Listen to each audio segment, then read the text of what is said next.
RMC, il est 8h13. Votre invité, Jean-Jacques Bourdin, Jean-Baptiste Danet, président de Croissance Plus. Oui, Jean-Baptiste Danet, bonjour. Bonjour. Merci d'être avec nous.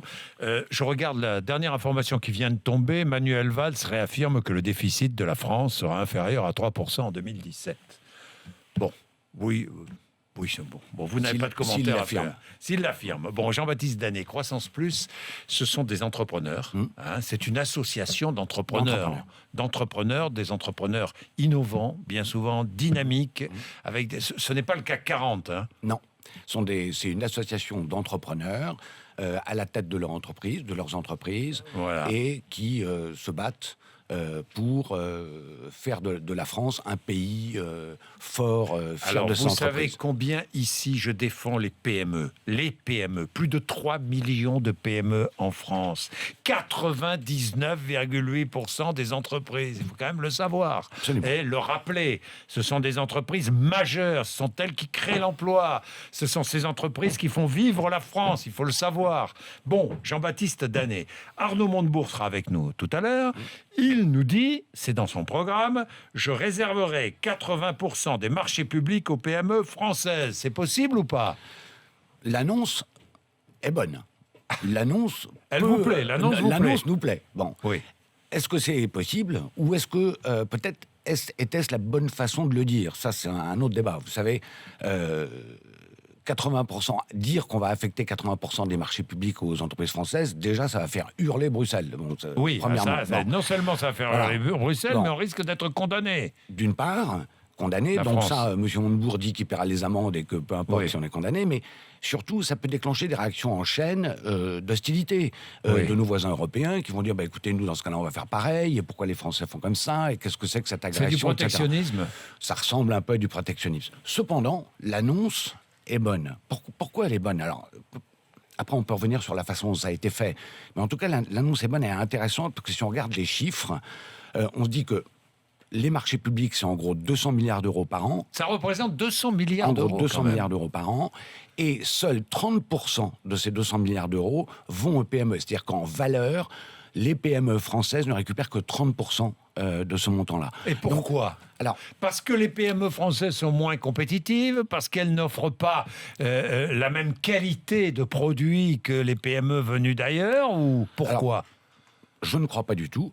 Je pense qu'en fait, il y a un souci, et d'ailleurs le gouvernement a déjà commencé à améliorer ça, mais il y a un souci de simplification des appels d'offres qui est réel. C'est-à-dire qu'aujourd'hui, les PME n'ont pas accès facilement à l'ensemble des appels d'offres des marchés publics. C'est-à-dire que vous savez que chaque région, chaque collectivité a son site pour les appels d'offres. Il n'y a pas de centralisation de ces appels d'offres.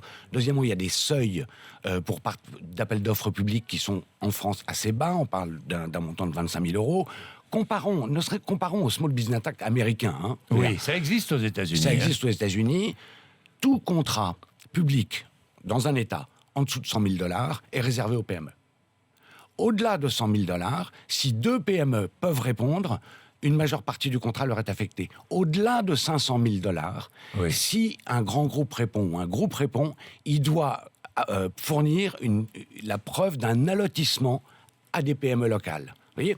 Donc, si vous voulez, tout est mis en place pour que la PME puisse contribuer, ou en tout cas bénéficier plutôt d'une part des marchés publics. Je ne pense pas du tout que ce soit un problème de compétitivité de nos entreprises. Je pense que l'idée, c'est quand même de simplifier la procédure des marchés publics, que les PME puissent répondre plus facilement, qu'elles soient mieux informées. C'est vrai qu'une PME ne peut pas savoir, à la limite, ce qui se passe dans le département voisin ou la région voisine. Bien sûr, surtout que c'est peu centralisé ou pas centralisé. Et oui, ça c'est un vrai problème. Alors, ensuite, il y a d'autres problèmes. Affecter ou allouer plus de ces marchés publics aux PME est une bonne mesure. Je pense par contre que la très bonne mesure serait de permettre aux PME d'être mieux informées et de mieux participer à ces marchés publics, plutôt que de se mettre dans une position de refus de concurrence. C'est pas tellement le sujet. L'idée des PME est d'être mieux informées, mieux outillées et surtout d'avoir accès plus facilement à ces marchés publics.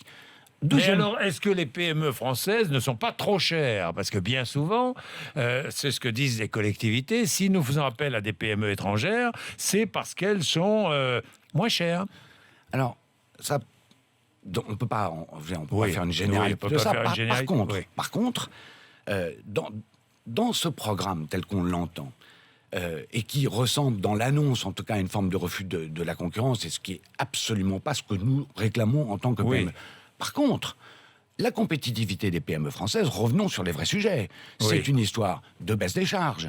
C'est Oui. une histoire De baisse de l'impôt sur les sociétés, Par qui avait exemple. été, parce que même impôt sur les sociétés, qu'on soit PME ou entreprise du CAC 40, hein, Absolument.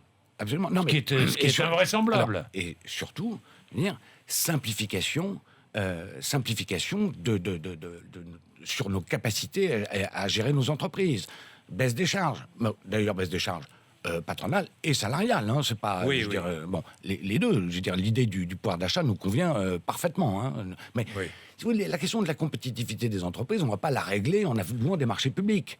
On va la régler en redonnant des marges de manœuvre aux entreprises et en appliquant des mesures immédiates et directes.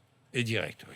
Et puis, accès aux banques, plus facile, au Accès aux crédit. banques. Alors, ça, c'est la partie de la deuxième mesure. Oui, deuxième mesure Arnaud que Montebourg prône a annoncée, Montebourg, ouais. qui est intéressante d'ailleurs. C'est-à-dire qu'aujourd'hui, on sait qu'il y a 1500 milliards d'euros dans l'assurance vie. Oui. Si on se dit qu'il y en a 10 à 20% qui peuvent servir au financement des entreprises, on parle de 150 à 250 milliards d'euros.